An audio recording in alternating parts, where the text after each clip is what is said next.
Hello, folks. Welcome back to World War II TV and the last show for this week. We have two coming your way on Monday, but that's after the weekend. James Gavin was a pioneer in the use of paratroops in World War II, but not everything he touched turned to gold. As the Allies grappled with how to use airborne forces in general, he had his ups and downs. Jeff McGovern, former airborne soldier and US Air Force historian, joins us to share his thoughts. Remember, folks, they are his thoughts. They may not be your thoughts. We may not all agree. Some of us will agree, some of us disagree. It's a point of discussion. I'll bring him in now. Good evening, Jeff. How are you today? I'm doing good. How are you? I'm all right. So this is gonna. I'm excited at the prospect of what comments and questions are going to come in there, because as we were just talking about, he'd kind of escaped criticism and escaped really anything other than praise for decades, and now not so. By a few people. Yeah. So anyway, let's get on with the presentation. You've got your slides there, so I'm gonna hand it over to you. And folks, we'll probably do the majority of the questions at the end today, but you know the score. I'm gonna hand over to Jeff to take us through what he thinks of General Gavin. Over to you, sir. Are you running the slide deck, or am I? You do it. Just left and right keyboard arrows. Okay. Yep. Yep. So I've got him as a leader of soldiers and an imaginative thinker. And when I say imaginative thinker, I don't always agree with where his imagination is going, and we'll get to that as we move through. So before we even get to him, right, there is that, like you just said, he's a jumping general, slim Jim. He's got a storied life and career. He's inscrutable. He's a Casanova. I'm not even going to go down that part of this in this presentation. That's his private life kind of thing, even though there are ways that it kind of trickles in a bit. So he's kind of that guy you don't mess with. He's untouchable. I disagree with that. I disagree with what people are saying about market garden. I think there are other issues as a leader that he makes choices I wouldn't make. I am an Air Force historian now. And then when you were talking about doing the generals thing, and you said, well, do you want to do Gavin? And I kind of hesitated, because I thought, oh, well, I don't want to be that guy who's writing a hagiograph, right? But I'm a former 505 veteran. And when I got assigned to the 82nd Airborne, I got assigned to the 325, and I went to the 505's command sergeant major, said, Sergeant Major, as a buck sergeant, I said, I got to be in the 505, because I've just, Gavin and the 505 have been part of my life, and I got in the 505. So I served in the 505, and Gavin is a hero to the 505, right? He's this wartime guy, and we'll go into the ins and outs of it. So he is an untouchable within 505, but outside of the 505, he can be touched, right? So, and then the last thing, what you were just saying about his opinions, right? To me, the field of history is merely an interpretation of a past that happened. Everything anybody writes is an interpretation of events based on their experience, and bring it to the discussion. So people will agree, people will disagree. As long as we can do it respectfully, I'm totally down with it. Right? And that photo there, I just did a quick snapshot of, I did a Google image search of James Gavin. And if you look at all those pictures, you see that steely-eyed warrior, right? And I didn't influence, I just said James Gavin, general, and that's what came up. And that's kind of the popular perception of him. As you were saying, he's the untouchable, inscrutable guy.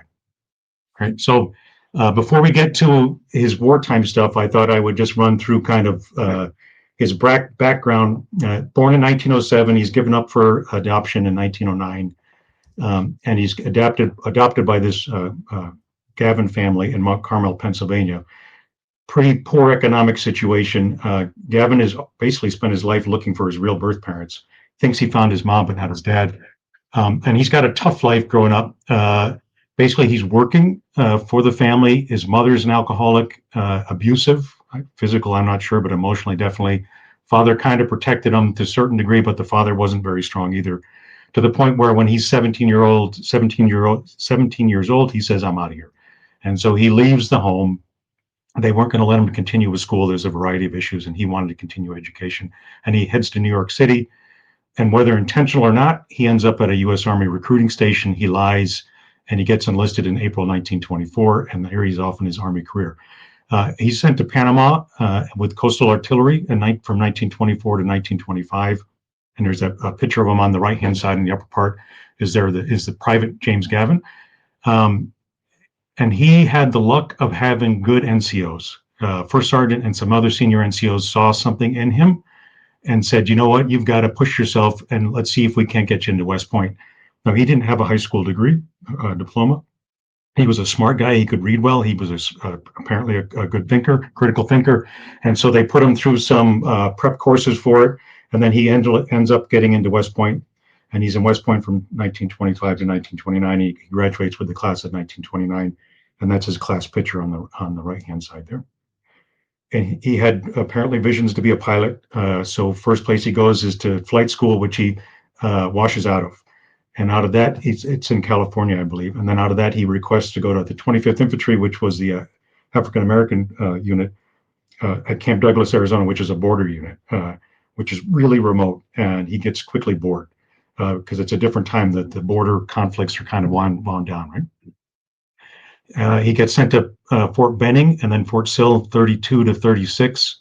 At Fort Benning, he's at the infantry school and he's an instructor there. And it's kind of the time where the rising stars are at Fort Benning in the infantry school. So he's making personal connections to future people, Bradley, McNair, all these folks there. He had been requesting to go overseas. He goes overseas in 36 and he's there for about 18 months and he's in the Philippines. And while he's in the Philippines, he serves with two guys who are going to be influential in the future of his career and then the future of Airborne. So he meets William Ryder, Bill Ryder, and William Yarborough. And those two guys are well known in the airborne community. He comes back to the States in 37. He gets his first company command with the 3rd Infantry Division, 7th Infantry Regiment in the northwest of the United States in Washington State. And then he goes down to Fort Ord, California, which is not too far away. And he gets promoted to captain in June 1939 at 32 years old. He's then posted to West Point as an instructor in tactics. And this is where he's always been a voracious reader, but now he gets to put his tactical ideas into play with the students at West Point. And one of the things he's all about is maneuver and mobility. And in 1940, the war has already started in Europe in 1939. He's watching what's happening and he's seeing the development of Airborne in the European theater, and he gets the bug. And so in 1941, he requests in February to go to jump school. He gets turned down by the West Point and by the War Department. He reaches to those his friends, particularly William Ryder, Bill Ryder. Bill Ryder kind of pulls some strings, and they get him posted to parachute school in July 1941. And that's the kind of where he starts his career, really cutting his teeth with his career. Right. While he's at West Point, and then while he's at West Point and he's starting his airborne career, this is when the airborne as an operational thing is happening, right? So it's already a concept from the 19-teens. It becomes a bit of a doctrine in the Italians and the Soviets in the 1930s. The US experiments a little bit with it. Then the Germans pick it up. And he is reading whatever he can read about the Italian, Soviet, German paratroop forces. Yarborough had become the intelligence officer for the Provisional Parachute Group. And Yarborough had been gathering all this information and he's sharing it with Gavin. So Gavin is kind of expanding his knowledge base. In April 40, right, German paratroops into Norway, Ebenemal in May 1940, the Netherlands in May 1940, and then Crete in May 1941. All have a big impact on both the UK and the US airborne forces, and Gavin is one of those guys. So in particularly Crete, there's a major at the embassy in Egypt, Bonner Fellers, who's known for a variety of other things. But he submits a report called the Airborne Invasion of Crete. And it's this detailed report. And it makes it back to the States. And in this document on the front, this is the cover sheet for the report in the War Department. And basically it says, this report on the airborne invasion of Crete is believed to be of such importance to the armed forces of the United States that it is reproduced in its entirety and given a wide distribution. And Gavin is one of those guys in the wide distribution. And it sort of sets the US airborne and UK airborne off on a trajectory that's the opposite of the Germans, right? Because right after this, the Germans sort of go in a different direction. Yeah.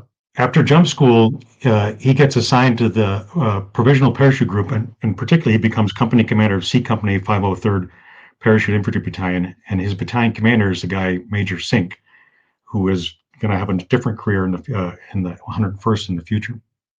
In October of that year, he gets promoted to major, and he gets assigned to the S3 of the Provisional Parachute Group, and he's working for Colonel Bill Lee, who's kind of the father of U.S. Airborne.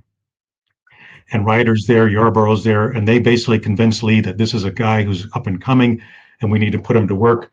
Lee brings him onto his staff, and he says, okay, well, then I need you to write the first formal doctrine for the U.S. Army about airborne warfare. And so he and a team, he's the lead on the team. It's normally written as says that he wrote the manual. It's a team of people. He's the lead guy on it.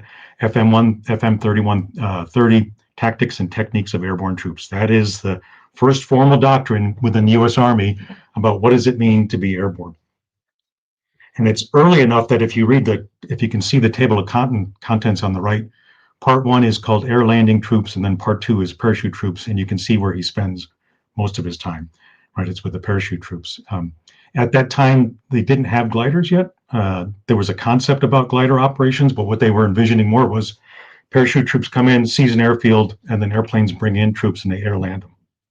And so there's really no discussion of gliders in FM 3130 because at that time gliders were just sort of catching the wind within the Army and the Army Air Forces.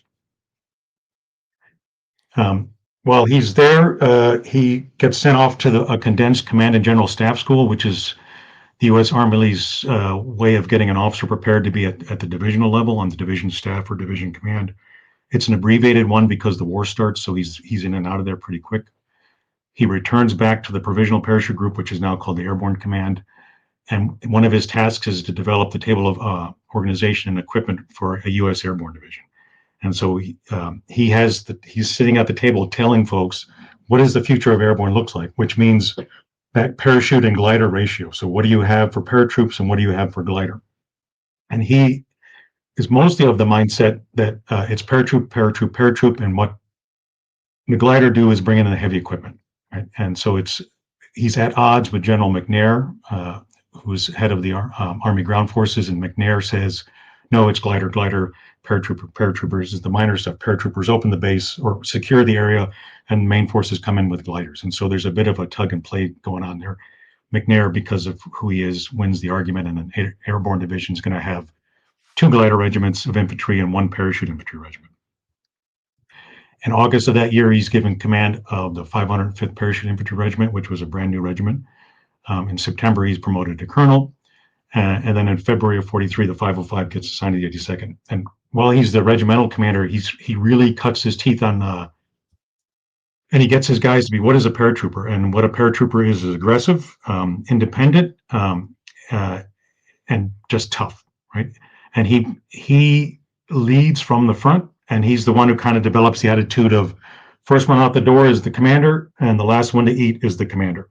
Right, so it's all about the troops. I'm going to lead from the front. I won't do anything. I won't ask my men to do anything that they can't do, but I'm going to look out for their welfare to the end. So, for example, I eat last. My troops eat first, and then I eat last. I won't stay or sleep anywhere better than the troops are because the troops have to suffer. I'm going to suffer the same kind of conditions that they are. What they do, I do, and what I do, they do, kind of thing. And they become fiercely loyal, which is why even to this day, 505 is the Gavin special space, which is the way I was growing up when I was in the 82nd. He becomes part of the 82nd, contrary to what that McNair had figured out, which was 2 glider regiments and a parachute regiment in the division. When the division 82nd gets tapped to go overseas to North Africa in early 1943, there's not enough gliders. There's just not enough gliders.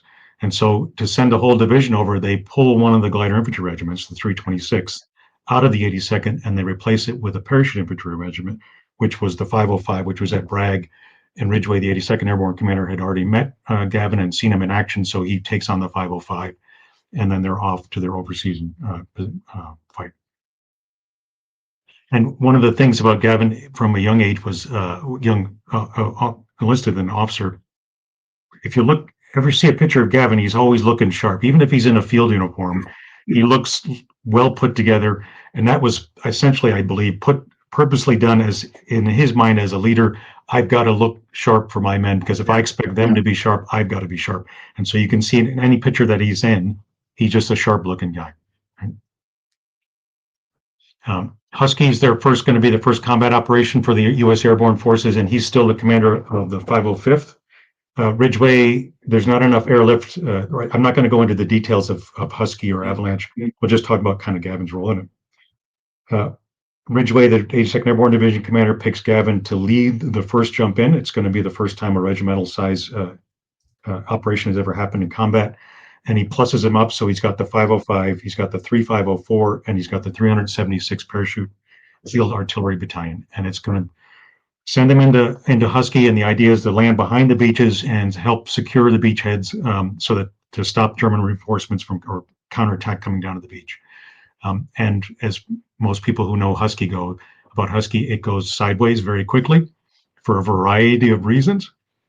But what it does show is the sort of that spirit that he'd put in the 80s and the 505 and the 82nd Troopers was that independence, that toughness.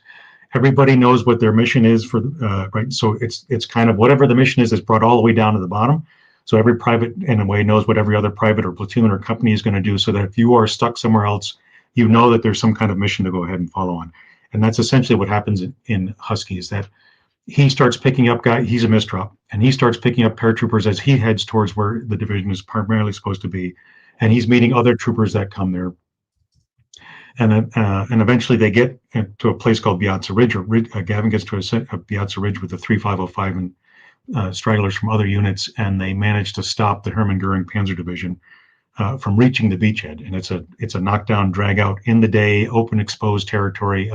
It's bazookas that don't work on tanks. It's taking a 75 millimeter pack howitzer, lowering it down and using that against tanks. It's just a kind of, it's a dog eat dog kind of fight. And Hermann Goering Division is stopped and by the 3505 plus some other troops and then Gavin. And it's kind of I think that's it does two things. Husky does two things. One, it tells higher headquarters, boy, is Airborne what we want? Because they were sure dropped all over the place and it didn't go off as they thought. At the same time, it tells them, boy, these paratroopers sure are tough soldiers. I think if I asked them to do anything, that they would be able to do it. Right? So it's kind of a double-edged knife or double-edged sword on that kind of discussion. Just a quick question for you, Jeff. I want to ask you about Husky as being in some ways like a crossroads, because Gavin has seen what people like Sterling has been doing with the SAS and commando brigades and things like that going on. And he's seen they're going back to reports about the Germans and 1940 of sort of the small insertion of airborne units thing. But he's thinking regimentally, he's thinking divisionally. Would you agree that Husky is that you either go back to the small units inserted kind of behind the lines, or you go big? Would you say that's a fair assessment of what's coming out of Husky? I think, yeah, I agree. And that's what the swing board is back in the States. Paul Williams, troop carrier commander, some of the Colonel Billingsley, or I think he's a major at the time. All those guys kind of head back to the States after Husky, and they have that decision. Is this going to go back to battalion size operations at the max of a regiment? Or are we going to go division and try to go bigger? And with the maneuvers back in the States, the answer comes back, let's go division and bigger, and at least in the U.S. Army. So we're going to keep going with that trajectory that we thought we were going to go with, and not switch back to the sort of the hit and run kind of small operation stuff. But they think that the division can, if it's employed correctly from air and ground, is going to be a major game changer in the way that operations go forward. Thank you. The bottom right picture there is Gavin in Sicily talking to Beaver Thompson. And Beaver Thompson's a reporter, interesting guy. He jumped into Sicily with the 82nd. You can see he's fully kitted out as a paratrooper there, minus the weapon.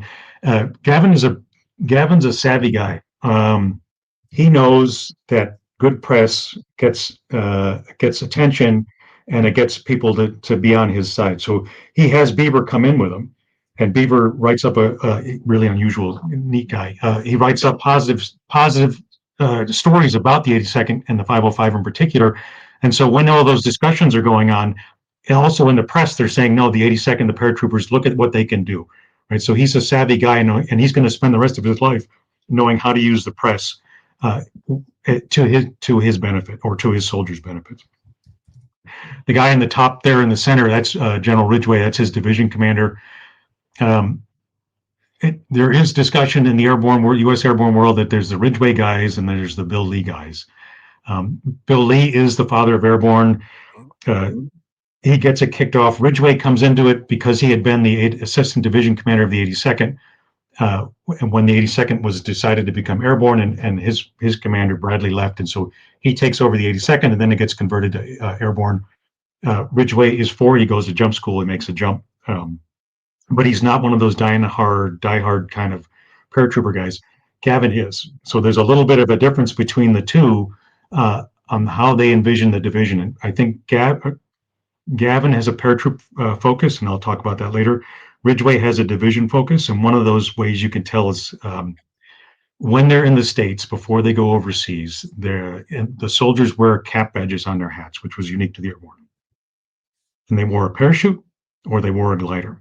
And it would be red for artillery, blue for infantry, and there's a variety of other things. Ridgway didn't like the divide between glidermen and paratroopers in his division, so he creates a combined cap badge, which has a parachute and a glider, and it's red and blue. And so it's got artillery, infantry, airborne, and a paratroop and glider in it. So Ridgway is trying to build a division, a cohesive division. Yeah. And Gavin, just because of his trajectory, is kind of paratroop.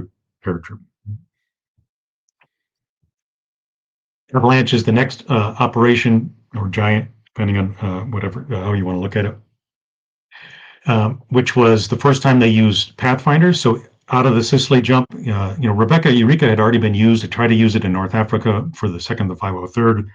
They used it in Sicily, or they tried to use it in Sicily. They brought it with them, but the U.S., but they didn't use it. The Brits were using it, but it didn't really work too well. And so after Husky, they kind of pulled back. Troop Carrier and the 82nd kind of said, we got to come up with something. And so they get Joel Crouch out of the Troop Carrier Command. Charles Billingsley, who's kind of an observer, he becomes the lead guy for the airborne, and they start developing a Pathfinder tactics, and they deploy them into Avalanche the first time. Now, Avalanche is a little unusual in that they jumped within the friendly lines, essentially. Pathfinders come in, mark the drop zones, and then the 504 come in, and then the 505 the next day, and they're successful, right, with it. But it's also, again, within friendly lines. There was another drop, the third drop, Avellino, which went totally sideways, and that was the 502nd, 509th doing that. Gavin's the regimental commander in this, right? He comes in, and then he stays the regimental commander for most of the fight in Italy, and he's regimental commander when they go up into Naples, and then they had made a decision already to pull the 82nd out of the Mediterranean because they're going to be part of Overlord with the 101st. So after Naples, the 82nd is pulled back to Sicily, and they're going to be kind of rest, and then they're going to be sent off to the UK. Backing up a little bit, Ridgway's assistant division commander was a guy named Colonel Bull Kierans, and he's killed in Operation Husky 2. Right? He's an observer, supposedly watching the drop of the 504. His airplane gets shot down, and he's killed. So Ridgway loses his assistant division commander. He temporarily appoints a guy named Brigadier General Maxwell Taylor, who's the division artillery commander of the 82nd, although he's off doing many different things. He's another one of those guys who comes into the airborne world not passionate about it, but kind of just because of where he was. I think he's got one jump at this time, and he's a multilinguist. He's a politician. He's got a variety of things going on, but he's the senior guy. So he's appointed ADC temporarily. It's not working because he's gone for the most part. So Ridgway then picks Gavin to be his ADC. So on 10 October 43, Gavin gets promoted to Brigadier General, and he becomes this 82nd Airborne Division's assistant division commander, and he has to leave his beloved 505 behind. Sort of he does, right? So now he has to think bigger. Now he's got to go back to where he was back in the Airborne Command when he was designing, what does an Airborne Division do, right? So now he's up at that level of command. He hands his 505 over to what had been his executive officer since the States, which was a guy named Lieutenant Colonel Batchelor, and Batchelor's going to have it until the spring of 44, and we'll talk about what happens in a little bit later. One of the things often people, including Gavin, kind of says that the 325 doesn't have experience prior to Normandy, the 325th Glider Infantry Regiment. Well, the 325th Glider Infantry Regiment did land in Italy, and they did fight. And the bottom right-hand picture there is General Clark talking to the 325 after they had just fought. So the 325 is not an unblooded unit. It is a blooded unit in Italy. It doesn't have as much experience as the 505 and the 504, but it is a blooded unit. And then on to Neptune. When Gavin's made assistant division commander at this roughly the same time, the Cossack planners in the UK are asking for folks to come up and help with the plan for Overlord. And Ridgway taps Gavin. So he's Brigadier General Gavin gets sent up to the UK, and he's on the Cossack planning team basically from November 43 until February 44. And he initially, I think he's jazzed about being there. He meets Browning for the first time in an unpleasant way. He meets Lee, who thinks Lee is a Browning guy. He meets a variety of key people, but he quickly gets tired of it because planning is a lot of sitting around the tables and arguing and deciding, and sometimes it doesn't seem like it ever gets anywhere. I don't think that's the kind of guy he was. He wanted to be with the troops, but he is there and he's participating in it. The strange thing about, at least to me, is when I read from Gavin's perspective when he's there, he doesn't talk about the other planners for the airborne part of it. So Lee has already been there since September, right, with the 101st Airborne Division. Certainly he's part of the planning for the airborne role. And there's a couple of other guys that are also there, but he just doesn't mention them. So I've always been kind of curious what the relationship between Gavin and Lee is, even though they know each other, because Lee is the guy who brought him to the provisional parachute group, and they had worked well together back in the States. But I'm not sure why the gap in acknowledgement is there. Another quick question for you, Jeff. I've always sort of suspected that one of the reasons Gavin persists with going to meetings that clearly he doesn't really want to be at is he has had the experience of being broadly under Mark Clark's command in Italy, as you just said. And Mark Clark, I think it's fair to say, doesn't know how to use what we would call today special forces. I mean, he fucks up the use of the Rangers. He fucks up the use of the 1st Special Service. I mean, I'm being rather dramatic now. An airborne, then a 509th, all that kind of stuff. So I think, would you agree that he's there because he doesn't want to allow himself in a situation where people senior to him are misusing his forces? I do. Yep. I think he's there. I think, if according to his diary, when he's on his way there, he thinks it's a really important job. Yeah. And obviously Ridgway does too, because he sends probably what he's, there's Tucker's the 504 commander, but Tucker's staying in the theater, right? And so there are these two guys who are matched in some ways. And so Gavin sends the new assistant division commander early to help with the planning, because they don't want to be caught short by somebody, like you're saying, who doesn't know how to deploy airborne forces, which again because Lee is already there with the 101st. Now Lee, whether it's a no combat experience prejudice, so Lee's never been in combat, but these guys have now seen 2 operations, and whether that makes a difference with it or not. So let's bring that combat experience up to the theater. The same with the troop carrier guys too. So the Williams is going to go up there with his staff too early. Some of his staff go up there early and they visit back and forth with each other. Let's make Overlord a smart plan and make sure we use the airborne forces correctly. And when I say airborne, I'm talking troop carrier and the ground force, 82nd and the 101st. And then to that troop carrier relationship, the 52nd Troop Carrier Wing back in the States had trained with the 82nd. When the 82nd goes to North Africa in the spring of 43, the 52nd Troop Carrier Wing goes with them. When they launch into Sicily, the 82nd wants to go with the 52nd Troop Carrier Wing. So they're the ones who bring him into Sicily. They're the ones who bring him into Italy. So when the 82nd goes up to the UK, they want the 52nd Troop Carrier Wing to come with them. Now, they had already knew they were going to have to bring a wing from the Mediterranean up to the UK to beef up for Overlord. There are 2 wings in the Mediterranean, the 51st and the 52nd. The 52nd is the one that gets selected to go to the UK. And I'm pretty sure the part of it was the advocacy on the 82nd, from the 82nd's perspective, and then also Paul Williams knowing that the 82nd and the 52nd had worked together. So the guy on the bottom left there is Brigadier General Clark, and he's the 52nd Troop Carrier Wing commander. And the 52nd and the 82nd worked together pretty much throughout the whole war, along with some additions of other guys. So Neptune goes off. Now, for Neptune, Gavin's going to be put in charge of Task Force A. And again, I'm not going to go into the details because you have many great shows about the operations within Operation Neptune. But what I do want to talk about with Neptune is the role of the glidermen in the 82nd, and then even compared to the 101st, right? So when the glider forces come in overseas with the 82nd, there are 2 battalion regiment, so that's kind of small. The 101st is the same way, but they have the 401st and the 327th Glider Infantry Regiments, so they have 2 regiments of 2 battalions. And to beef up Overlord in order to make sure things work, there's they kind of do this boardroom deal. We're going to disband or break up one of the glider regiments of the 101st. One of the battalions is going to go to the 82nd, and one of the battalions is going to stay with the 101st. So, but Harper's 401st gets split, and the 1st Battalion of the 401st stays with the 101st and sort of gets called the 3rd of the 327. The 2nd of the 401st goes to the 82nd and kind of becomes the 3rd of the 325, even though that happens officially, albeit about almost a year later. But suddenly you get a battalion from another division stuck in with the 82nd, and the 82nd, having seen combat, at least the 505 and the 325, it's like throwing new guys in there with it. It also happens with the 508th and the 507th with it too.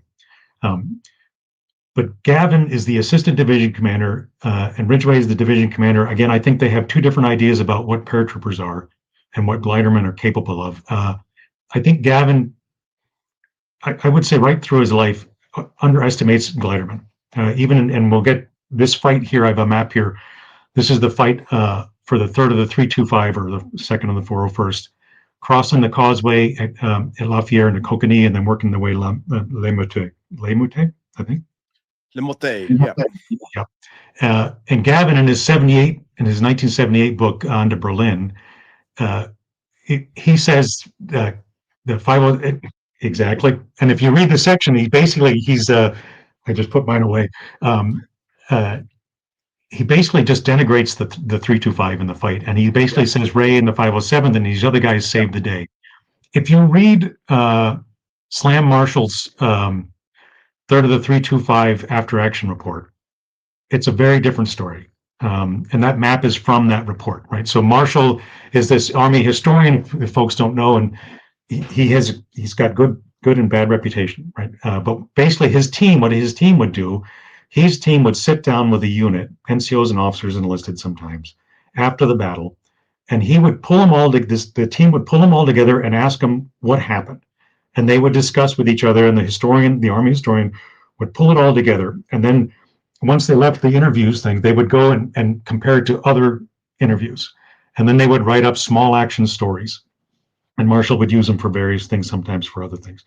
But it's the closest sort of firsthand account you can get of a story. So the historians talk to the 3rd of the 325 or the 2nd of the 401st after they get back to England.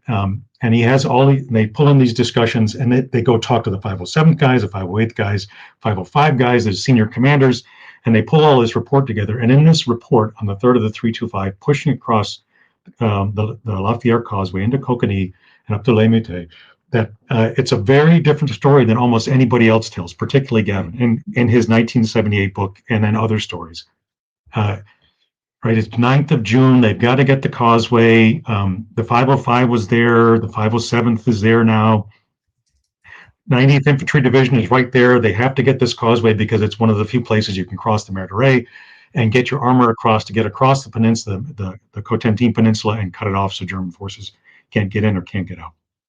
And there's a lot of pressure on Ridgway to get this objective. It's one of the last objectives the 82nd have to get. The 82nd has to perform stellarly. And so Gavin is there, Ridgway is there, the 325 commander Harry Lewis is there. The only force that's sort of fresh that can come across, because they had just landed the day before in their gliders, or not 2 days before, was the 3rd of the 325. So 3rd of the 325 is pushed in a march quickly down to the causeway, and an order of G, E, F, I think, is the companies that they're coming down. So G company gets selected to go across the causeway first. And Gavin and Ridgway are briefing the commander. The battalion commander gets relieved on spot because he tells Gavin, "I don't think I can do this. I don't feel well," something along those lines. And Gavin says, "Okay, you're out." And he puts the executive officer of the battalion in charge. And then he says, "You need to get your guys across this causeway. We've got artillery. We're going to have smoke. We're going to have a variety of things to support." The Lafayette Causeway is this mythical place. And what happens is that the G Company comes down to where the manor house is, right? They hop the wall. They start going across. There's a variety of things on the causeway, German tanks. There's a knocked out Sherman tank. There's dead and wounded on the causeway. G Company has to push across under a guy named Captain Saul. And they basically have to run across, and they get across, and they get to the end of the causeway. They turn left and right, and they start to clear the Germans out. E Company gets stalled but they eventually kept going. And then F Company just starts to go, and at the same time, it's hard to see from one side of the other causeway. Gavin had told Captain Ray of the 507th with a group of paratroopers, he says, you got to get your guys ready, that if I see the 325, the Gliderman faltering, it's your job to go through and push and get to the other side of the causeway. Gavin doesn't see G Company and E Company on the other side of the causeway. He tells Ray, push. Ray gets into the middle of F Company and he starts pushing across the causeway, and he's in the middle of that. Now, Ray, I think, from what I understand, believes that he's the one who went and pushed and got the causeway. And Gavin, I'm pretty sure, thinks that too, but. Well, sort of. I mean, if I might add my two penneth worth here, one of the interesting things, because I've been there with Robert Ray myself, I've been there, is the first man back across the causeway to tell Gavin that things had gone okay was Ed Jezorowski, I believe his name was, of the 507. So one of Ray's men. And at that point, the lead glider unit, which is under Richard, and I've forgotten his second name. I talk about him a lot on my tours. It's just completely sad out of my head. He's moving on past Corkiny. So I think Ed Jezorowski just reinforces Gavin's idea that it was his sending in of his personal friend, Robert Ray, because they were friends on a personal level, is the thing that saved the day. And I think when Ray was there, Marty Morgan might back this up. I think even Ray was uncomfortable about the 507th and his unit getting all the credit there. And he would say, yeah, but it was me, it was us and the gliders. So I think this is one of mine. I'm not so hot on Gavin about the way he didn't share out the thanks for this particular one, because it's one of the stories I've loved for a long time. So Richard Johnson, thank you, Willie. Willie, you've been there with me for that story. Yeah, so Richard Johnson. So yeah, I feel there were a couple of circumstances that helped reinforce Gavin's perception of it being his masterstroke, and then someone from that unit coming up and saying, yes, it was it was that. So that's my take on it. Yeah, and I think it doesn't stop at the causeway too, because when the 325 keeps pushing through and they get to Limite, right, there's a little bit of a German counterattack, there's German armor, there's miscommunication. I believe the battalion commander is sitting at the church in Kokani, or very close to the Kokani. That's where the battalion command post is, right? So you can't see, but you can hear the fight. And there's a little bit of confusion about what G and E and F companies are doing. And Ray's group, the battalion commander apparently hears a tank go by, another tank, and it goes back in the other direction. He thinks that guys are pulling back. He calls the division, says there's an issue, we need reinforcements. That's Gavin. Gavin comes forward. He thinks that, oh my goodness, the glidermen are pulling back. And then he sends, again, he goes up and he finds Ray in the line, and happens his section of it versus the glidermen, and says, Ray, you've got to save the day. At least this is the way Gavin interprets it, and this is a counter to the way the 3325 guys are talking about it. Yeah. When in actuality, the 3325 guys were fine, right? Yeah. They were staying the line. But in Gavin's mind, it was the paratroopers, it was the paratroopers, it was the paratroopers. And even though the only Medal of Honor that the 82nd gets in this war, or this fight, is for a gliderman, right? From the first of the 325. So the glidermen do get their due justice when it comes to getting a Medal of Honor for the division. It goes to a gliderman. It's not in this fight. It's not the 325. And I'm pretty sure it's probably Ridgway who, getting a Medal of Honor is a really complicated and lengthy process. Yeah. And in this operation, the 101st gets one and the 82nd gets one. And so there was the updated one. They updated the guy in the redevelopment. But again, just before I let you move on, I do think there are mistakes made about directions troops moved on June the 6th. There's some faffing about at either end of the causeway that could be better. But I think to cut the 82nd commanders some slack is, we need to remember that the entire 3 drop zones were moved however many miles it was west from the Saint-Sever-le-Vicomte area to the Lafayette area. And it ended up, you get that bloody great floodplain north-south with the middle of your drop zones. That's hardly ideal for anybody to contend with. The 101st Airborne drop zones are all on the west of the floods, so that at least they are theoretically able to coordinate in one place. But having that flood, having the murder rate and the railway line as well, the embankment that was difficult to cross, cutting right through your drop zones is problematic. And I think we have to allow a little bit of leeway for that. And then therefore the resulting isolation of the 507th and 508th to the west, Hill 30 and places like that. I think mistakes were made at not just Gavin's level, but further down. I think a couple of company commanders don't go right. But that's me with 80 years of sitting in a pub and going, don't do this, do that, go left, go right, stick there. I think that movement of the drop zones is key to understanding the difficulty the 82nd faced that day. Yeah. I don't envy that what they did. That was that's what I mean. Like that's a whole different sort of show about what happened with here. Yeah. Just this with the glider guys. So that battalion commander's relieved, and then the 325 commander is a guy named Colonel Harry Lewis, who's older. Yeah. And basically, while this is happening on the 9th of June, he collapses for the most part. And I don't think he knows at the time, but he ends up with he has cancer and he dies 8 months later. And so he's pulled out as being the 325 commander, and his executive officer becomes the acting regimental commander. In a few weeks, they have to pick a new regimental commander because they don't trust the acting commander either. And they picked a guy, Gavin, I'm pretty sure helps make that decision, a guy named Colonel Charles Billingsley, who's on the right-hand side there, in the lower. So Harry Lee is in the lower center picture in the purple rectangle. Shorter guy, older guy. He's pretty formal. He's quiet. And the guy on the right-hand side photo, that's Charles Billingsley. He's about 6'2". He's got this is his third combat jump, because he jumps into Sicily as an observer, jumps into Italy, and then now he's jumping into Normandy. He jumped in as an observer. Now he's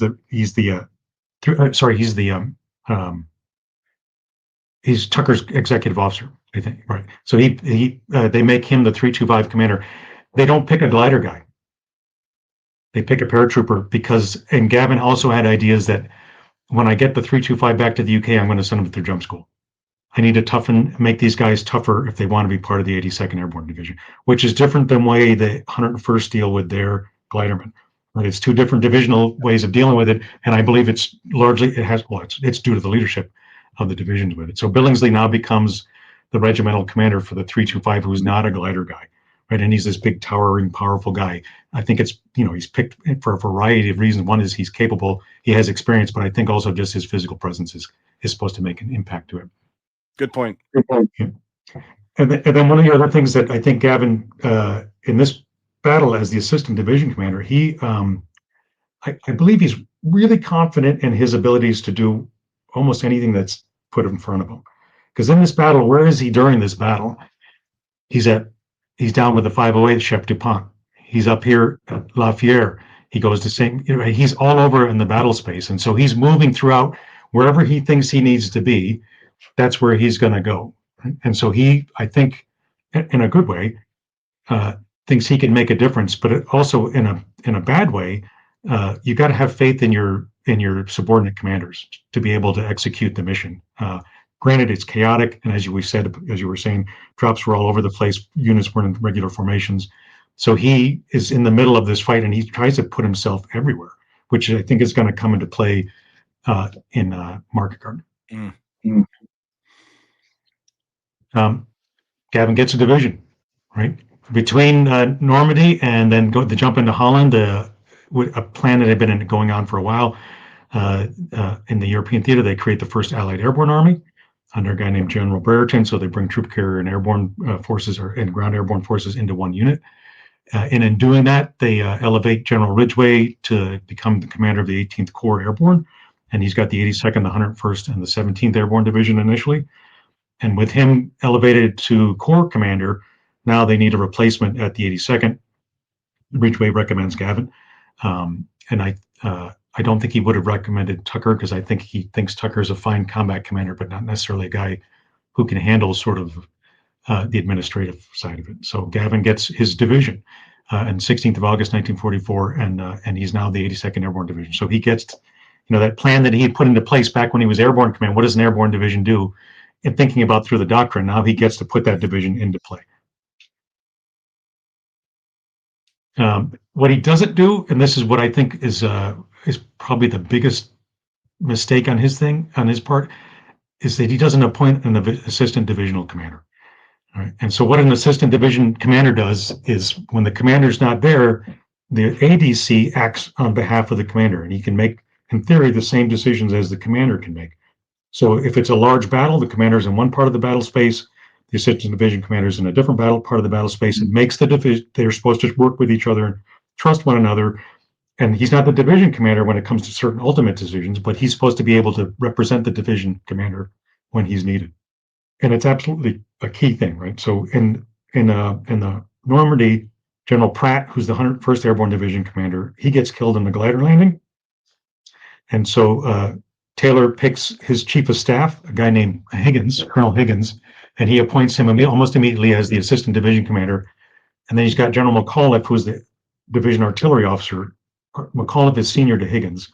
And later, when you ever look at the Battle of the Bulge and Bastogne, the acting division commander is McAuliffe, sitting next to the assistant division commander, Higgins. Right. So, but my point is that Taylor picked an assistant division commander so that there's somebody to fill that slot when it's going to be needed. And Gavin doesn't do it. Now, why doesn't he do it? I think it's back to that idea that who am I going to trust to be able to equal sort of what I can do? And the persons that he can choose from in the division is his chief of staff, Colonel Weinecke, but he's just way too junior. So he's not a West Point guy, so he's going to stay chief of staff. DeVardy is a guy named Colonel March, class of 18 West Point, so he's got the seniority that way. He's been a colonel since January 1943, so he's got the seniority, but he's the divisional artillery commander. He's not an infantryman. And so I think there's a little bit of friction in there. Whereas in the 101st, Taylor is okay with McAuliffe, who's the DeVardy commander, being the division commander.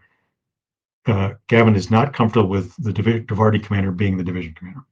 Then he's got his four regimental commanders, Roy Lindquist of the 508th, who's the class of 30, which makes him the most senior.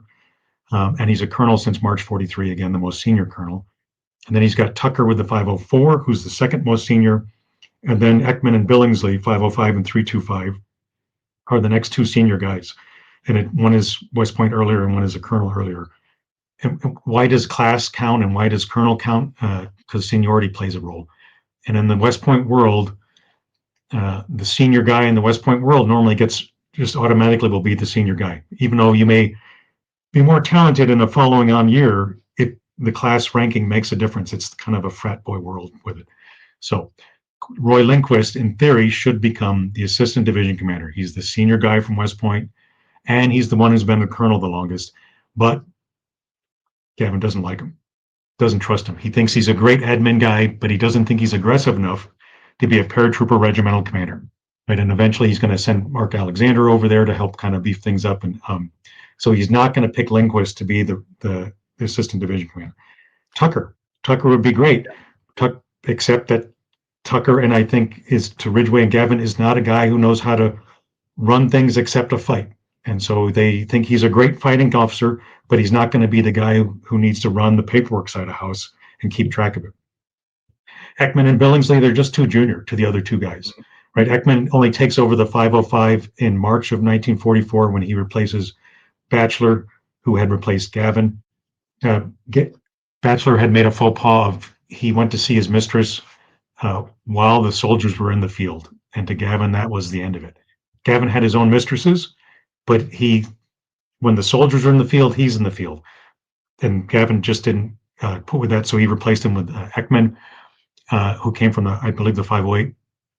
And then Billingsley, what we already talked about. Again, just two junior guys to be an assistant division commander. So he has no assistant division commander. So if something ever happens to Gavin, who's in charge? Yeah, right. It isn't decided. And people have said that it's an ego thing, but I think it's just the talent isn't there for me. And I knew quite a lot of 508 vets who loved Lindquist, but said, not the right guy to lead him. The love child of Lindquist and Tucker would be right for me. There's the combination of the two, because Lindquist, organizer, planner. He's like Gerhardt of the 29th Division. And Tucker is like Kota of the 29th Division. That blend of two things, but one or the other. And Ekman would of those ones there, I would have gone for Ekman myself. But then you have the politics of seniority. Yep. Right. So, and Graham's going to get it handed to him in December. He's not going to have a choice, right? And we'll get to that in a minute. So Market Garden, and then we'll talk at length about Market Garden because this is quite a contention. This is with the me. one, isn't it? This is the Yep. this is the hot potato. Yeah. So Market Garden is a plan, as you've many shows on it, Comet and the Market, the airborne piece of it. They take the Comet plan, they take the just walked out of my the plan before that. Comet. Yeah, well, So I know what you mean. Yeah. If they take a combination of those plans, they kind of, Comet gets exploded. They use the load plan from the previous ones, the signals plan from the previous one, and rolls it into Market. And you can think about whatever you want with Market. And we were talking pre-show. In my mind, it was strategic overthinking, overreaching. We just went 240 miles in a week. Why can't we go 60 miles in 3 days with 30 Corps as they chase through France? The Germans are on the run. The war is going to be over. This is the fall of 1918 again, right? The Germans are about to collapse. And I think the strategic overthink was let's push it and see what happens. And it just was a tactical overreach on the ground and the air, and then the airborne in between that across the thing. And I think this is one of those operations where people like to point a finger so they can bring attention, right? Because if you just read the same thing over and over again, that's not going to bring attention to somebody. So is it Browning's fault? Is it 30 Corps' fault? Is it the 101st Airborne? Is it the 82nd's fault? And the last decade or ago, some folks have been trying to point the finger at Gavin. I disagree. And part of it is, and I'll go into this in the next slide, the 82nd's in the middle, right? They've got to seize up to 8 bridges, and 2 of those are located in a major urban center. They have to secure a 20-plus mile perimeter and maintain the security on 2 drop and 2 landing zones that are absolutely key to keep the 82nd a viable operation. Without the follow-on landing zones, the gliders, they're done for. Right? And in the initial assault, because of the way the airlift goes, they get to bring in 9 infantry battalions in 3 regiments and 1 parachute field artillery battalion. And that's an experiment that they hope is going to go right, and it does go right. And they bring in part of the anti-tank guns with the 80th Airborne Anti-Aircraft Battalion. It's a massive, massive undertaking over a perimeter that no normal infantry division, would ever be able to secure. And this is a division that's under strength compared to regular infantry divisions. And they have 12 pieces of artillery to support them in the beginning. And that's it. And in the beginning, just as an aside, in the beginning, I said a soldier's leader on the title slide. If you ever look at Gavin going into battle or in battle, you can't really tell Gavin from the soldiers around him. And that's one of the things I think that the soldiers, the 82nd really liked about it was they had a general who would be in the middle of the fight. So if you look at that bottom right-hand picture, if that star wasn't on his helmet, he looks like he could be anybody. Yeah. Right? He's got his e-tool sitting in his belt, which means what? He uses his e-tool. It's not stuck in a pocket somewhere, right? And if you look in the center picture, that's Maxwell Taylor for Market Garden. And can you see what he's got around his neck? He's got his necktie. Yeah. Right. So now it's a certain sense of formality about it. And it's just 2 different perspectives on what or where does a general go in an airborne division. And Gavin is, I'm with the troops fighting. And Taylor is, I'm at the division headquarters. He does fight. I'm not saying that he doesn't. I'm not calling him anything other than, but they just have 2 different ways. Taylor sets up at headquarters in castles. Gavin sets his headquarters up in a tent in the forest, right? And so that is throughout the war. I think one of the reasons why soldiers loved Gavin in the 82nd was when they look at him, they saw him, they saw themselves. They didn't see somebody who was aloof to them. And in Market Garden, he's got a boss with him, right? In the top left-hand picture, there's Browning talking to Gavin in Market Garden. So it's not that he can be freed with whatever he wants to do. He has his corps commander literally standing on top of him. So in the last 2011 and 2017 and recently on social media, they're like, oh, Market Garden failed because the 82nd didn't capture the Nijmegen Bridge. And the reason that the 82nd didn't capture the Nijmegen Bridge was because Gavin was too gun shy, or he just was too cautious with the operation. My take on that is, having been in the 82nd and in infantry, and having been on planning committees on the air side and senior leaders, this is what the division has to do on the 17th and 18th, right? He's got 9 infantry battalions and 3 regiments, and he's got 1 battalion of artillery and then a battery of anti-tank guns, and that's all he's got, right? Until the next day when the artillery is going to come in, and then the third day the infantry. The 101st does it differently. The 101st brings in the paratroopers. Second day they bring in the infantry, and then the third day they bring in the artillery. Right. So each division commander is thinking differently about what am I going to be up against, and what am I going to need to fight with in order to get and hold the space so 30 Corps can come up and I can pass them on to the next one. And each division, 101st, 82nd, and 1st Airborne, are all thinking in a different way. So they all flow in forces differently. Based on Gavin's flow, he has his parachute forces coming in, first paratroop forces coming in, and then the second day, he's got his artillery and his anti-tank guns, the rest of his anti-tank guns, and then he brings in his infantry. So in my mind, what is he thinking he's going to have to fight? He's going to have to fight what intelligence is telling him is that there are German forces in the Reichswald, there are German forces in the city of Nijmegen, and there are German forces just off on this map up to the northeast, because that's Germany. And I think we underestimate the idea of like, we're fighting in Germany. What does that mean to the German high command, right? That's crossing into Germany is a line of departure that's very serious to the Germans. So Blue 504 on the bottom left-hand side, he's got 3 battalions.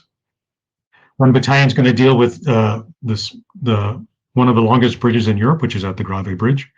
And so he's got it by Tucker's own device, and he has 2 drop zones. A company is going to drop on the south side. The rest of the battalion, the second of the 504, is going to drop on the north side. They're going to meet in the middle and try to capture the Grave Bridge from 2 sides. That's 1 battalion, right? And then he's got another battalion that's tasked to get 2, if not 3 or 4 bridges over the Mosswell Canal. And he needs at least one of those bridges, and particularly the north and the south one, because of the ability to maintain 30 Corps weight as they cross the bridges. So he's got another battalion heading towards the bridges. And then he has to protect his flanks, and so he's got another battalion going up to the northwest. And he also can't put all of his battalions and companies into play, because if something pops up at any point, he has to have a reserve force. So part of the 3504, which goes off to the northwest, is his regimental reserve. And so he's already spread in many different directions with the limited forces he's got. Now, who does he have? He's got paratroop infantry, which moves on foot. And they can only carry as much ammo as that they can carry, which means that they have to be smart about how they're going to fight, because if they run out of ammo, right, they're done. They have to either give up the objective or they're going to be captured. So 504 is consumed that way. They are key in Gavin's mind, I believe, because it's the Grave Bridge. It's the first bridge that can link them with 30 Corps. If they don't get the Grave Bridge, the 82nd is cut off. So Grave Bridge is absolutely key in order for survivability of the 82nd and then the continuation of the operation. 505 drops to the east of the 504 at drop zone Nan, and their job is not necessarily to capture a bridge, although they do have one bridge as an objective. The railroad bridge across the Moss River is one of their objectives. It gets blown right when they get to it. And then they're also supposed to link up, if they can, with the 504 at one of the Mosswell canals. But their main mission is to seize Groesbeck and then to protect the divisional area from the Reichswald, which they believe, we can look backwards and think, oh, there was nobody there. At the time, if you read the division op order, their intelligence assessment says there are German forces in the Reichswald. So can you just ignore that? He can't ignore that, because if all of a sudden he gets hit by the Germans from the behind, then what does he do? So, and then the Groesbeck Heights are the tallest area or the highest area in that part of Holland, and high ground makes a difference. If you have the high ground, you can observe. If the Germans bring in the artillery in the high ground, they can take on any of the bridges. So whatever success you have, so you have to hold the high ground. And that's also where he keeps the 376 Parachute Field Artillery Battalion, which is that yellow diamond in there. He's got 3 battalions, the 505 commander, and he splits them up.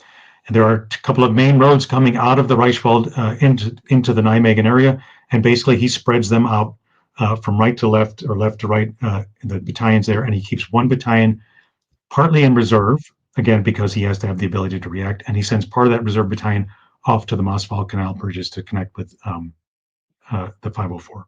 So 505 is totally consumed. And then to the north of that is drop zone Terror with the 508th. And in the plan, one of the battalions is going to take the high ground, Bergendal and the other locations which border Germany. And if you ever walk the train, you can't ignore that train, right? So you have to hold that. So he's got to hold one battalion with that border along Germany. One battalion is going to head towards to cut off another road from Nijmegen, and then also connect with the 504 if they can do it with the Mossfall Canal bridges. And then the first battalion is supposed to head to the center.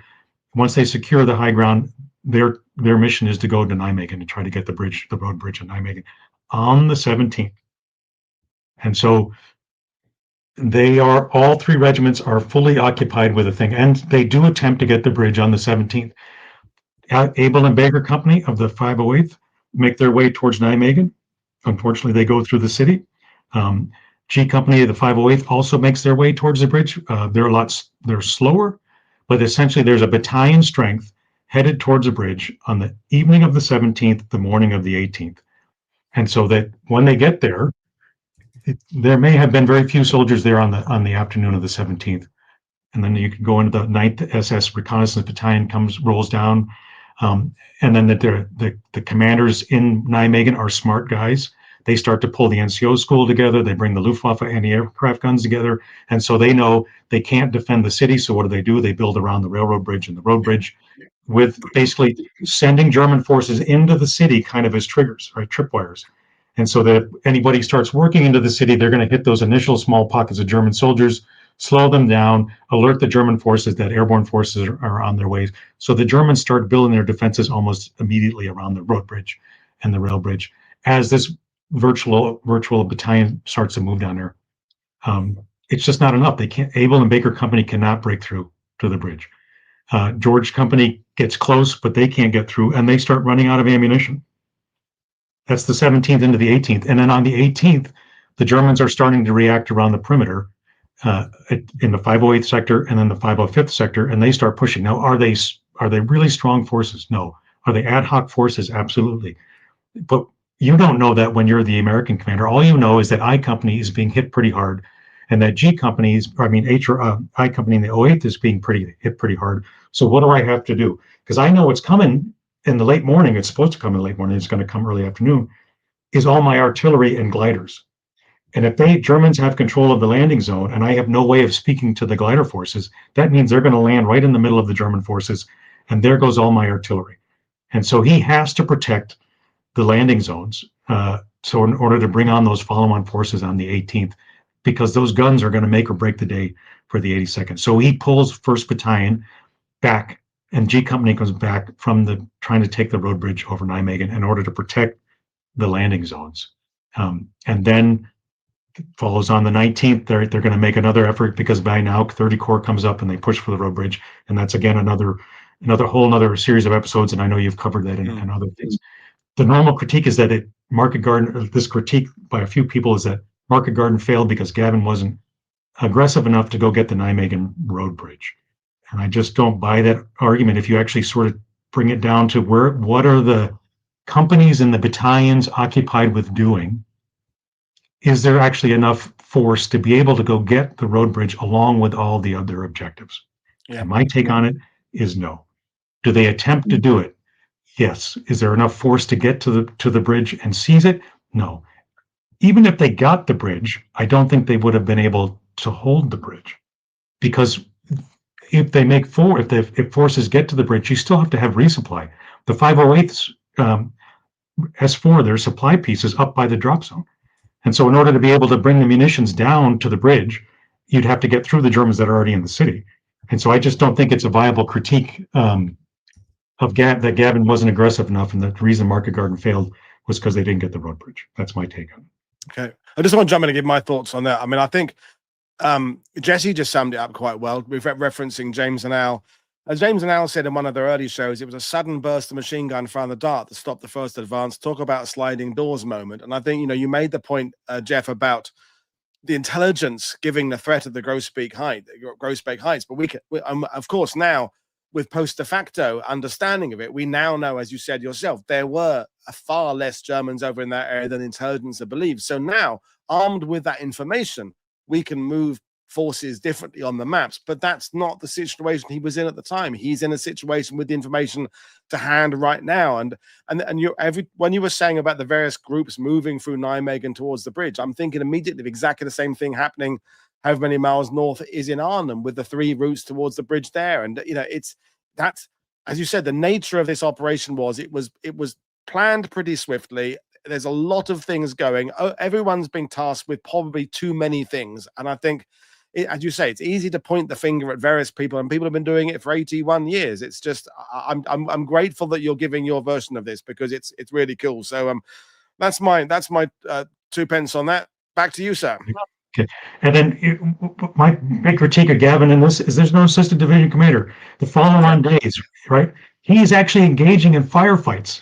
Gavin's engaging in firefights with the Germans, right? And then when the 3504 crosses the Ball, he's not there. He's actually at another location.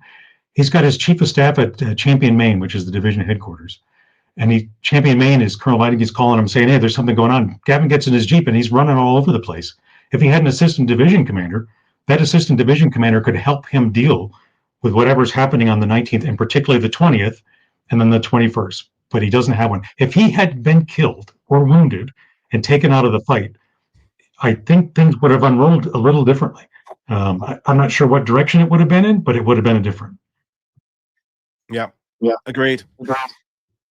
So Battle of the Bulge in December. So they come back out of the. They get in November. They come back into France, and I have not been able to find out who made this decision, but Gavin is given an assistant division commander, and it's somebody totally out of the 82nd, not in the paratrooper. He's an armor guy. So General Ira Swift, who was a Colonel Ira Swift, who's had various commands in Cossack, and Schaeff and some other things. His last command was as the 66th Armor Regiment commander in October to December 44, which is part of 2nd AD, and he had a little bit of fight in September along the West Wall, and then he's picked to become the 82nd Division ADC. And so Gavin is basically given or told, you're taking this guy as your ADC. Now, to Swift's credit, it doesn't sound like he has the capabilities if you just look at his record, and actually in the fight he pulls it together.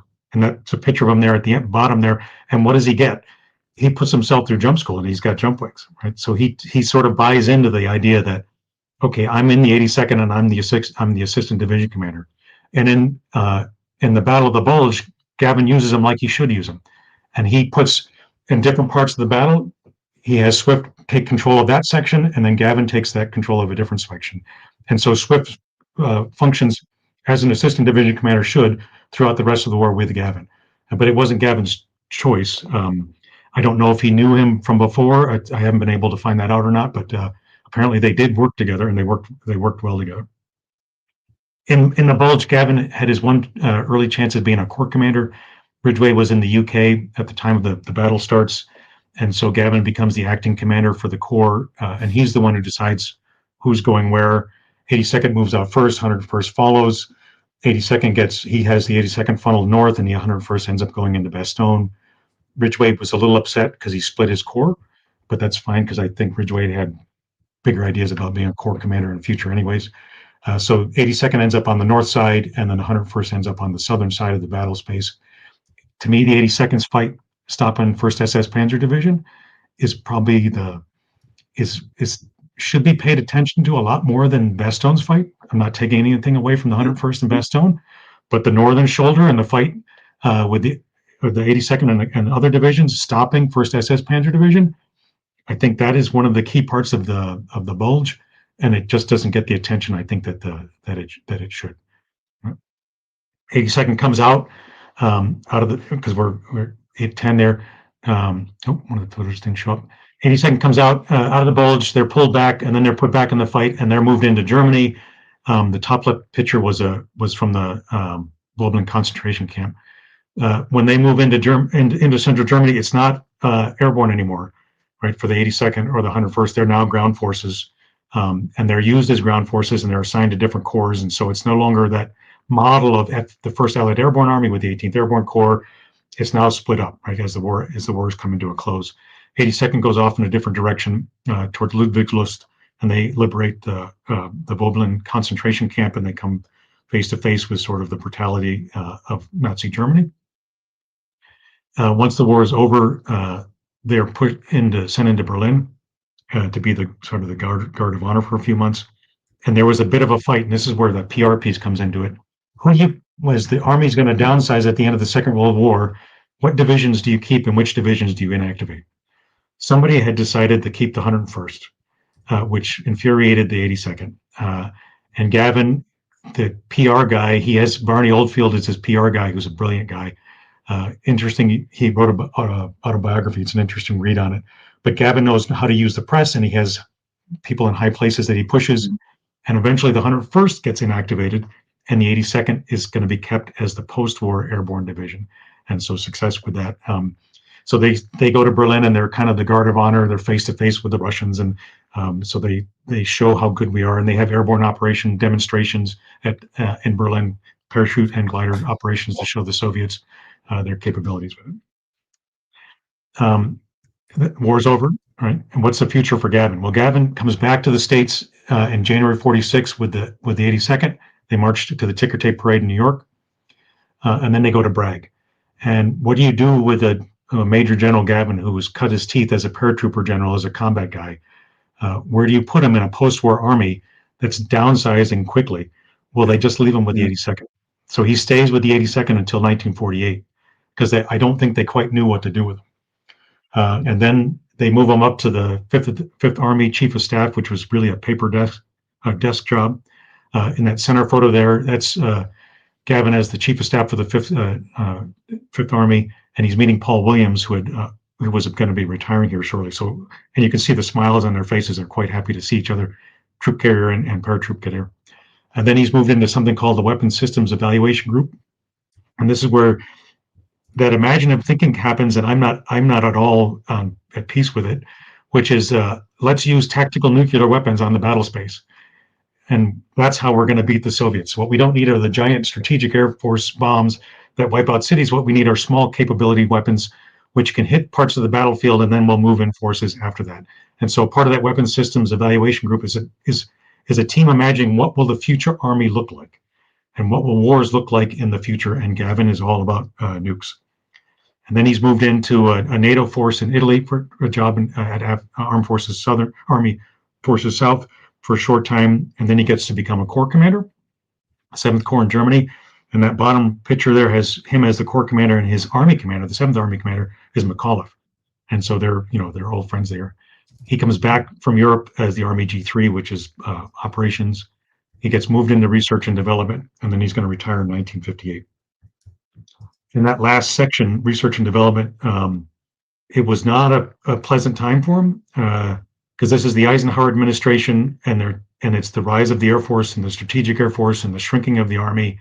And Gavin and Ridgway, they are just not happy with the shrinking budgets. And essentially, I think Gavin he retires out of kind of frustration. He retired a couple years early, and he says, look, I'm done fighting the fight. This is not the future. I think I can fight the fight from outside of the Army. He still maintains that connection with his old 505 guys there. So on the bottom left, that's him, and towards the end of his time at the 82nd, and he's with the last 505 guys, survivors from the war. So he still has that bond, which he has until the very end of his life, with the wartime paratroopers of the 505 and then the 82nd in particular. Gavin's writing after the war is interesting to read. His first book is Airborne Warfare, which is not about the time with the 82nd in war. It's about the future of airborne warfare and what does he think airborne warfare is. And so it's the beginning of changing airplane technology. So you get heavy drop. So gliders go away because heavy drop comes in. And then he has this very imaginative idea about what helicopters could do if only the technology would catch up. So in that bottom picture there, this is out of the last, I think this is the last photo in that book. It's about air mobility. And if helicopters are big enough, they could deliver forces kind of like what the gliders did or what heavy drop could do. So airborne warfare is actually not about traditional airborne, it's about future airborne.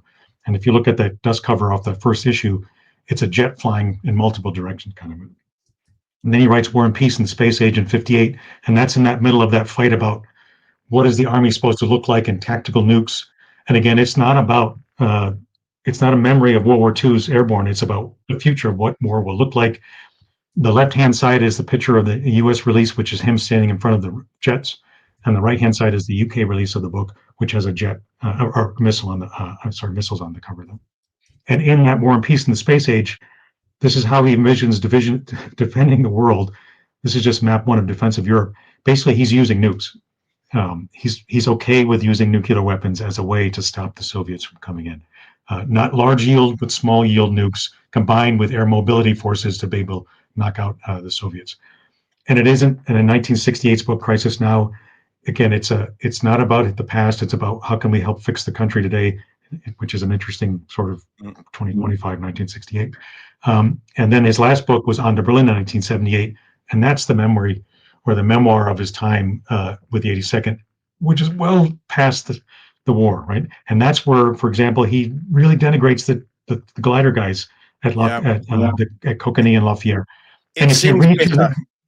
Yeah. I think it's a great book, but there's some real bitterness and score settling. And I mean, I love the fact, he's behind a stone wall in Sicily throwing grenades 1 minute, and then he's sort of back at a meeting, and then he's back. I love that contradiction of it because as you said, he's a fighting man, but it seems a bit, here we go. Who's he going to have a go at this chapter? Yeah. Yeah. So it's a good book, but it's not, you got to read other things to be able to get the story, right? Yeah. Which is the case with always doing it. So then I'm going to end on this second to last one. Who is Gavin in 2025? I love and hate the movie A Bridge Too Far, like many people do. And one of the things I particularly hate is their depiction of Gavin. And when Ryan O'Neill is in that giant building with headquarters with all these art hanging on the wall, he's in a cotton dress Class A shirt in a way. I'm like, that's not Gavin. Gavin was in the forest with his headquarters, and he's always wearing his combat gear, right? So it portrays Gavin as being somebody who's removed or from the battle space rather than being in the middle of the battle space. And then that picture next to that with the guy standing on the hill with the binoculars, in the movie, he's watching the 3504 across the wall.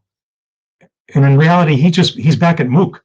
And then he goes over to the 508, which is that thing where he has to be everywhere because he's the division commander and nobody else can make those decisions except for him. So they just do a really crappy portrayal of what I think they could have done a far better portrayal of Gavin. But the movie has its good points. The movie has its bad points, kind of. Yeah. There were two recent books from the family that came out, which is The General and His Daughter, which are letters he wrote to his daughter Barbara from his first marriage. And then Gavin at War was his another daughter released basically his diary from the war. So it's a semi-edited day-by-day sort of description of what he's putting into the war. So it's an interesting take on the war. And then there's these two books, which I'm not fans of. Lost at Nijmegen I went through it line by line, resource by resource, source by source, and it's just like, come on. Person I'm sure is a very nice person and a nice person. I've never met him, but I would not use that as a source to understand the battle space. And then Bergstrom's Arnhem 1944, he's very good at descriptions, but his describing of the 82nd in the battle, it's like, I don't understand where you're coming, where your sources or how are you. Other parts of it are really good. And again, I've never met Mr. Bergstrom, so I don't know. But the two of them sort of misunderstand how regiments and battalions fight and how you move and how fast you can move and what obstacles you encounter and, resupply for munitions and all. They somehow miss all that. And there are two guys who point the finger that it's Gavin's fault for not being aggressive enough at the bridge. And then there's social media, popular meter of it. Again, there's that snapshot I took of Google with the images. It's the steely-eyed Gavin. And then there's this guy, Tick History, mixed review. He basically says it's Gavin's fault for not being aggressive enough, and I don't buy it. I don't buy the argument. And then there are these two fellas, which probably most of you guys know, on their blog, and they had sat down with R.G. Poulsen in 2017 and did a podcast, and they did an episode on the Nijmegen, and which I think to win the war by Christmas. And again, they're kind of buying in. I believe they're buying into Poulsen's or how, I'm sorry if I'm mispronouncing your Poulsen's name, they're buying into that argument, which again, I think has really no standing. If you actually sort of take it apart line by line, I just don't buy any of that argument. But so for the most part, Gavin still has that sort of untouchable armor, which I don't think he should have. But then there's this line of attack that he's not aggressive enough and that it's his fault that Market Garden failed.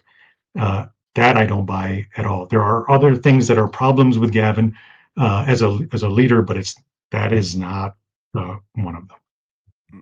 And then just to end on a happy note, there's the guy in the snow. That's the general that I would always imagine was that there's the guy who's suffering through. Same with me. When Patton pulls up into Bastogne, he's got a sheepskin jacket on. And if I had been a trooper there, I would have taken a sheepskin jacket because what the hell do you need that for? Gavin is not. Gavin's out in the middle of sharing the discomfort with his soldiers. And that's my pitch. Well, brilliant. We had the comment from Fraser, which I'm going to kind of add a bit to.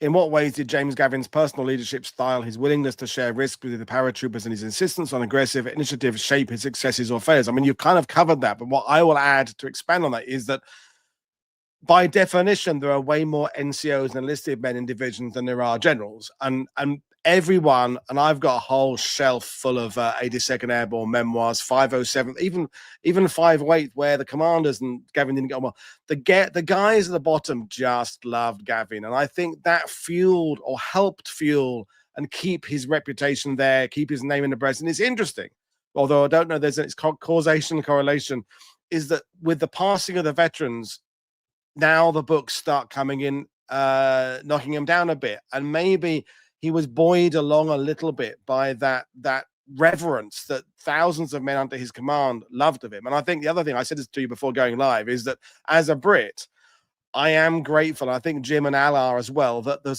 pendulum has swung a bit, because we've had to endure 80 years of every American historian blaming it on Montgomery, Browning, Urquhart, blah, blah, blah, the RAF, the drop zone. So I think we're all a little bit, we're enjoying the fact that for a little brief while, Gavin's in the stocks, and it allows people to reevaluate things. So that's my thoughts on that. Yeah, I don't think again, like I said at the beginning, Market Garden is a cluster from the beginning. It's a strategic imaginary success that tactically was never going to happen, and then I think fault is going to happen. Failure, not fault, is going to happen along multiple places, and it does. And you can't, I think, just point at one piece of it and say, Urquhart also didn't pick an ADC, or he told Mackenzie he had one, but he didn't tell the brigade commanders. So there's a variety of things. I don't think anybody's free from error or fault or having failures. But the one thing with Gavin not getting the bridge on time, to me, that's just find something else. Sure, but so and along those lines we were talking about before. If you're the first one to throw it out there, then you end up having to defend it all the time. And this has been out there for about a decade. So when you asked me to do this, I thought, oh, am I going to do this? How much am I going to defend it? And I thought, well, by God, I'm doing it. No, I mean, that's where we are with this. I mean, you've done a very good job of defending it. And some people would agree and some people would disagree. And I think ultimately, when it comes to Operation Market Garden, there is some blame, and it should be spread around among a number of people. But Brereton, Browning, Urquhart, Gavin takes some, Lindquist should take some of the British brigade, regimental battalion commanders. I mean, the RAF and the Germans for fucking about and being there with armor. We should blame them as well. Right? Just they pulled their ad hoc comfortably together. I think nobody expected that. Even though we knew it, they could do it. Yeah, they did throw their sort of secondary units into the line really, really quickly, and had a bit of luck in those first sort of 24, 48 hours. The training school units around Wolfhazer and things like that on another day, they might not have had that same luck. I mean, and luck is I'm sure Air Force historian, 505th guy, you can't measure luck. You can't explain to NCOs. Don't forget to make sure your men have got adequately equipped with luck for this forthcoming operation. But it is there. You can see it in places in battlefields. The Germans had a bit of luck on the first couple of days. The Allies had a bit of bad luck. And then other things happen and command decisions. But, well, we will leave it there, Jeff. It's been fantastic. So have you enjoyed presenting it? I thought there'd be a far more tougher questions coming in, but I think people have been listening and buying what you're saying. So that's good. Oh, I have enjoyed it. I was a little uneasy at first, and then I thought, nah, whatever, I'll just do it. So, Yeah. And people say an eyes now as well, of course. So, folks, off for the weekend, and then two shows on Monday. We're talking about Lucien Truscott Monday morning or Monday evening, depending on where you are in the world. And then we're looking at General Louis Dio, one of the French commanders of the Free French, on Monday. Then that's it. While I go off and do my World War II TV Normandy tour for 6 days, then we're back again in October with Lucy Betteridge Dyson, Roger Moore has loads of other people. So thanks for watching. I will see you all next time. Cheers. Thanks, Jeff. thank Bye. you.